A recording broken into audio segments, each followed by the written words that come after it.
Hello and welcome to the Panasonic studio at the Toronto International Film Festival. One of the hottest tickets at TIFF is Drive. It's a taut, tense thriller set in LA. The film is very much a vehicle, no pun intended, for Ryan Gosling and is directed by Nicholas Winding Refn.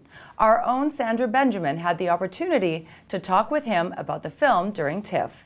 It's not dialogue heavy, so what did that allow you to do by taking some of the dialogue out? Well, I mean, eliminating so much would be also saying now what is left is that there's very simple scenes that has very little, feel to it, just that two people fall in love. How do you show two people fall in love without them talking, for example?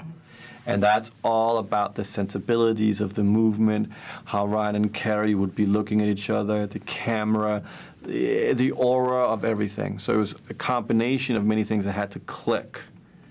And then I would just be at the monitor listening to music, and then I would just say again and again, we'd do takes and again and again. And once I cried, I knew they were in love. And I said, okay, now we can kill each other. So you just moved to LA? No, I've been here for a while. What do you do? I drive for movies. Is that dangerous? It's only part-time. You put this kid behind the wheel. There's nothing he can't do. Kid, I want you to meet Mr. Bernie Rose. My hands are a little dirty. So am I. Film Drive is about movement. And when I make a film, I always try to define it as a piece of music, because then I would use that music when I was writing it or whatever, or shooting it or editing it. And finally, talk to me about casting Al Brooks as a villain. I love that. How did that come about?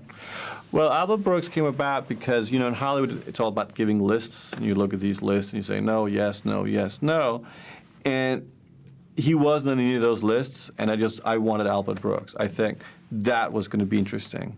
But it was a concept because I'd never met him, and I don't live in LA. So he came to my house to talk about the role, and the minute I met him, it was just like, this guy is going to be very interesting because he was emotionally all over the place. And I knew if he was going to kill somebody, it was going to be from behind with a knife. And I came up with this whole knife fetish. And he got the part, and he was absolutely brilliant.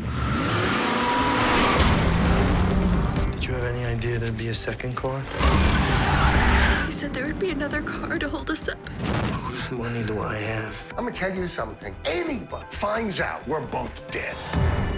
That's why this driver's gotta go, Bernie. He's gotta go.